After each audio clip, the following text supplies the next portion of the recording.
Okay, so today on the podcast, I'm joined by a very special guest. Her name is Cassidy Nicholas, that you may recognize that she was in the Broken Skull Ranch with Steve Austin a few years ago.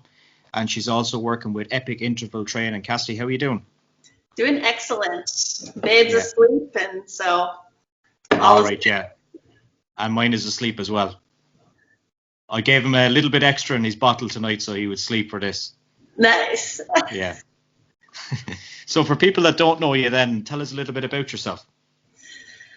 Yeah, so I guess I grew up in the Northeast in Connecticut, here in the States. I grew up as an athlete, but more just like, sports. You play as a kid.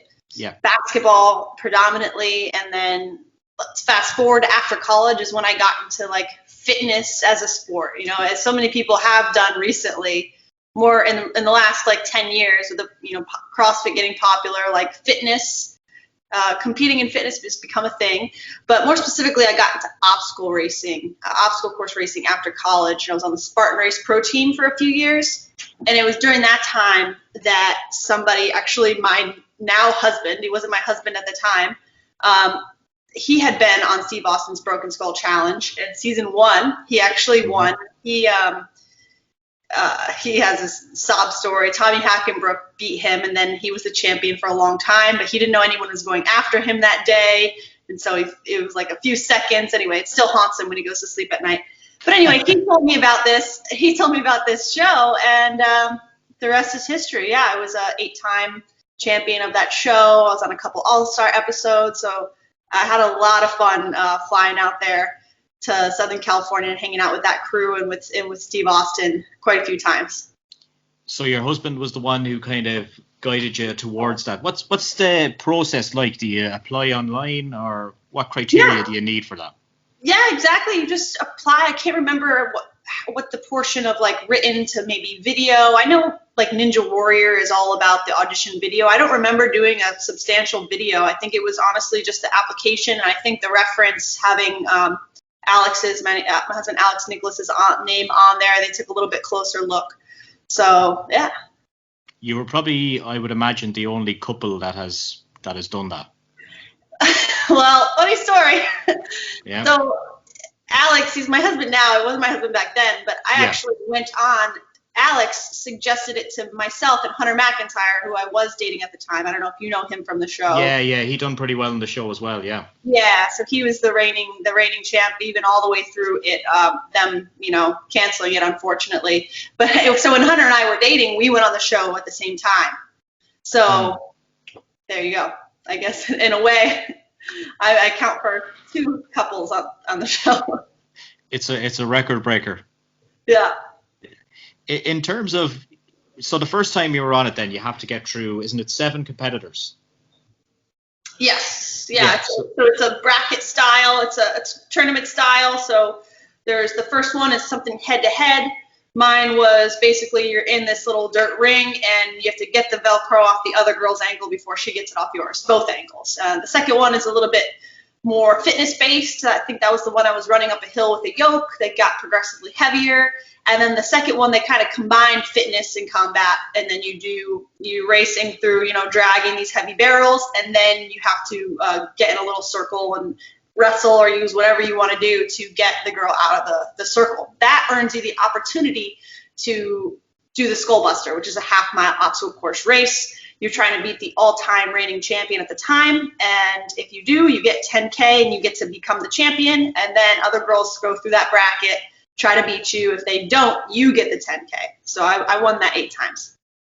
So when you bet the girls, say, obviously, it was all shot in one day, yeah? Actually 2. So the whole bracket of girls going head to head is one day, and then when you the champ, the Skull Buster is the second day. Yep. Yeah. So in between, we'll say you winning the rounds on the first day, and then going into the Skull Buster the next day. What did you do that night, or how did it work that night, kind of off camera? There's such a cool crew, and Steve Austin, by the way, is just a heck of a guy, just like a stand-up human being. So nice, you know, when there's a cut, he's just looking you in the eye, asking you about your life, and he's just such a nice guy.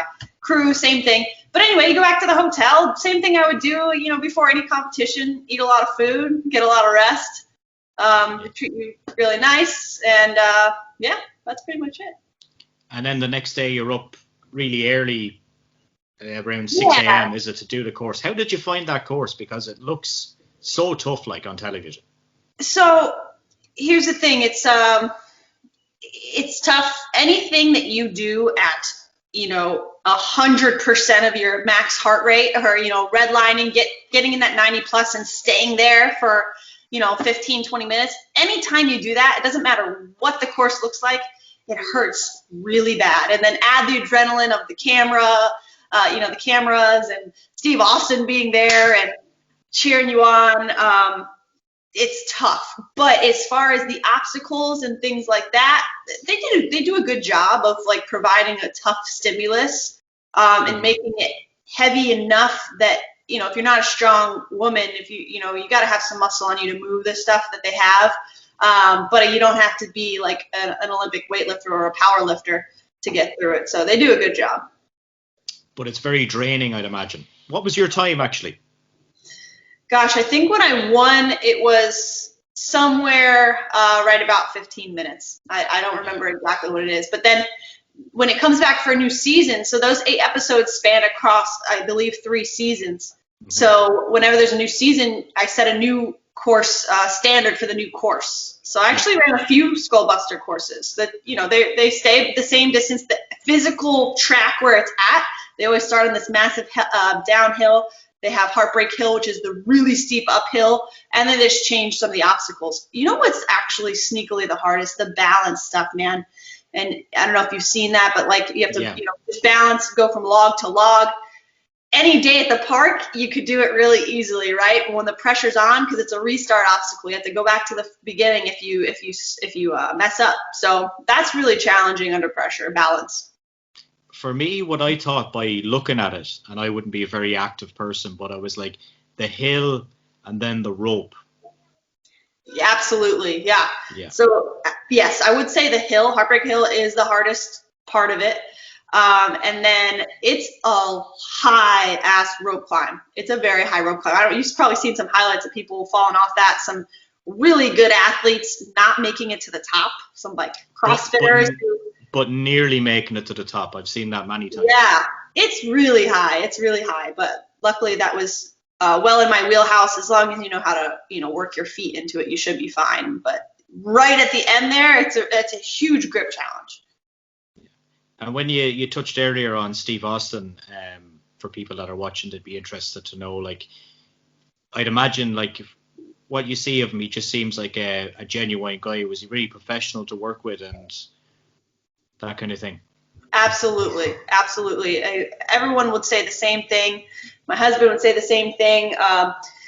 He's actually, you know, I've talked to him here and there over the years through Instagram and stuff like that. He's been out at my husband, the gym that my husband used to have in New York City back toward the time that my husband competed on the show. So he's just a stand-up guy, super nice and super genuine, looks you in the eye, shakes your hand type thing. Yeah. And it seems like you'd see people that do TV shows and maybe they're not kind of interested, but I get the feeling that when they put Steve Austin into this one, it's one that he kind of had genuine interest in, and he wanted people to do well from it. Yeah, I think it was right in his wheelhouse as far as like a show that he could get behind and be excited about. And it's kind of cool, like having a guy like that be genuinely interested in your battles and calling you a badass. Like he's not Steve Austin. Yeah. So we'll fast forward a little bit to what you do now, and we'll talk about the epic interval training. For people that don't know, what exactly is it? So epic interval training is a licensed fitness concept that my husband came up with in 2012. So it's all interval circuit training. So from the actual program itself standpoint, it's all interval training, all circuit training. There's 3 levels to every exercise. So think like a lot of body weight exercises. We work out barefoot on MMA mats. A lot of kettlebells, It's really bare bones equipment. Kettlebells are our main source of load, and other than that, you'll see resistance bands, suspension trainers, pull-up bars.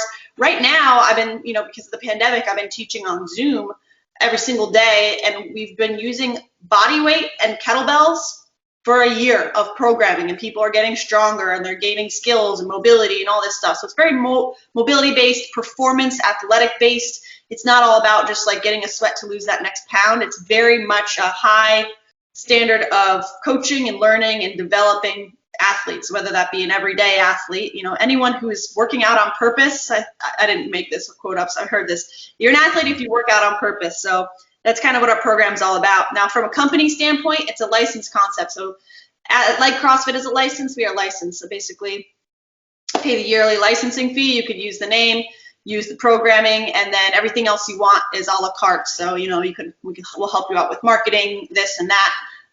Just to make a long story short, actually, my husband franchised the concept a few years ago, and then we defranchised and we went to the license model to give people lower barrier of entry, give people more options. You don't need the whole build out and the franchise fee and the royalties. You could just hit the ground running and start up your own business, whether that be virtual, within a gym space, or you can create the whole kit and caboodle and make your own Epic Interval Training Center.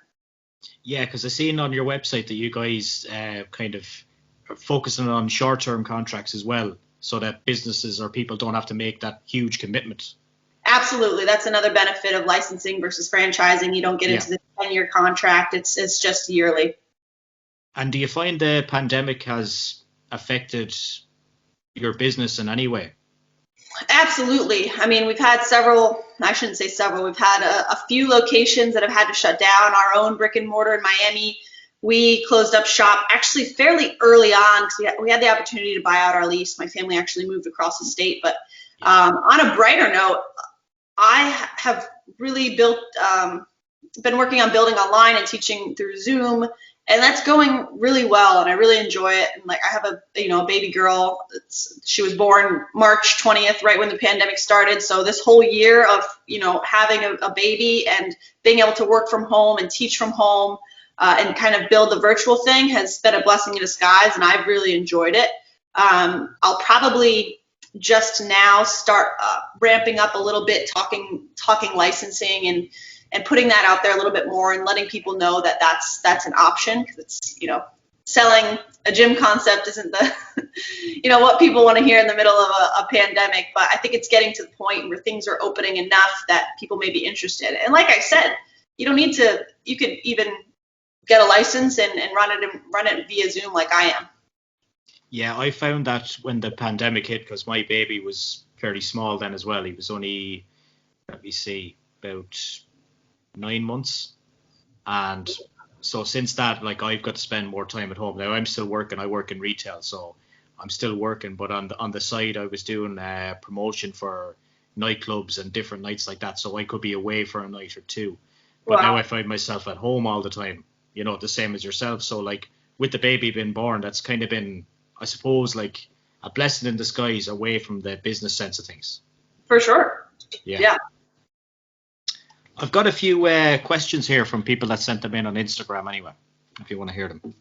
Yeah, shoot. So Miss Crafty 1, I will use their Instagram names. How has your fitness changed since having a baby? Oh, that's a great one. It's changed really not much at all, because I was doing Epic before. I did Epic all throughout my pregnancy, and I still do it now, and I did that kind of rehabbing and building up to being able to work out again. Now, it's different in the sense that I haven't competed in a long time, so actually I spent the whole year before I got pregnant kind of pulling back, so I was already used to a little bit slower pace than my competition mode, because I wanted to prepare for having a child, and so I kind of slowed down before I got pregnant. But in the sense of the way I love to train, body weight, kettlebells, using lots of mobility, working on the clock and the circuit, that's all stayed pretty much the same, and it's done me well. Very good. This next one is for AmberLynn1414. Advice to someone whose goal is to live a long and healthy life. how would you approach fitness in that regard? Okay. But no pressure there with that question. That's When they narrow it down to fitness, that makes it easier for me. yeah. I would say move every day. I would say at least 3 to 4 of those days should involve some sort of functional movement / strength training. Mm-hmm. I would do epic, but something where you're moving in large various ranges of motion and building strength. Those other days, walking, swimming. Like, walking is so underrated. So when I say move every day, that could be going for a walk, but I think 3 to 4 days of intentional training, working mobility, agility, strength, and conditioning, which is what we work at Epic every day, is really optimal. Yeah.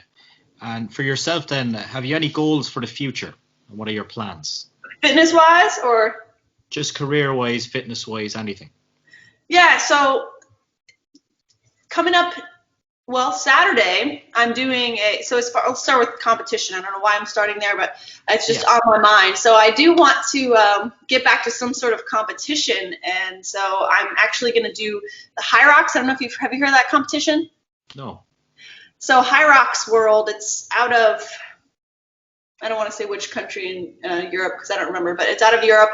It's a new competition that's blown up. It's blown up since I've been pregnant, so I haven't got the chance to do it, and it seems right in my wheelhouse. It's 1K running. It's indoors, and it separates 8 fitness stations, which are super heavy sled, push and pull, skier, grower,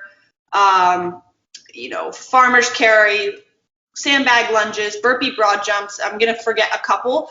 But it's wall balls, and the competition ends with 100 wall balls. So 8 fitness stations and 8K within there. So I'm going to do that in Dallas in April, and there's actually a virtual version that they're doing 2 days from now. By the time this is out, I'm not sure if it will be past, but Saturday, February 20th, will be that virtual competition. So that's on my radar at the moment. With Epic, I really feel like I'm on a good track here since I've been able to, like I said, work at home. Not being in the brick and mortar with the gym has been a bit of a blessing in disguise, so I can work on the company at large a little bit better and focus on the big picture. Building content, building education is my biggest passion within it, coaching coaches. So I've been building workshops, so building up the library and that. And like I said, starting to talk about licensing again, as some people might be more open to it coming up here out of the pandemic. Yeah, I think as the pandemic kind of moves on and things start to open again, like, you'll obviously be able to progress more. But in fairness, like, you've kept the show rolling even with online, like, which is a credit to you, and many companies around the world kind of in the same boat. Yeah, exactly. A lot of people are in the same boat for sure. And I should mention that, hopefully there's more kids in the future, and so surrounding that, this whole prenatal, pregnancy, postpartum journey has got me extremely interested in that population and working with them more. So maybe something coming in the Epic brand in regards to that as I start to educate myself more in those areas. Yeah, because I do see fitness videos even here in Ireland as well, and they're focused kind of on mothers that might not be working and are at home with kids, but it still gives them the opportunity to work out as well. So I definitely think there's a market there for that, if not in America, like worldwide, I think. Yeah, absolutely. Even if it just comes down to even when the girls are on maternity leave, they have a long break there, and it gives them something to do as well before they get back into real life, I suppose. Yeah, and there's just so much in there too that women, I'm finding, I had so many questions going through it, and a lot of stuff that people don't talk about, and just the rehab that it takes. Like, forget the workouts, like the rehab and the prep for birth. Like, so there's a lot in there that I think I would like to explore more, educate myself more, like I said, and then be able to talk about it and share. Yeah. Well, it was an absolute pleasure talking to you today, and thank you very much for your time, Cassidy. Yeah, thank you so much. If you enjoy the content on our channel, we'd appreciate a subscription. Thank you.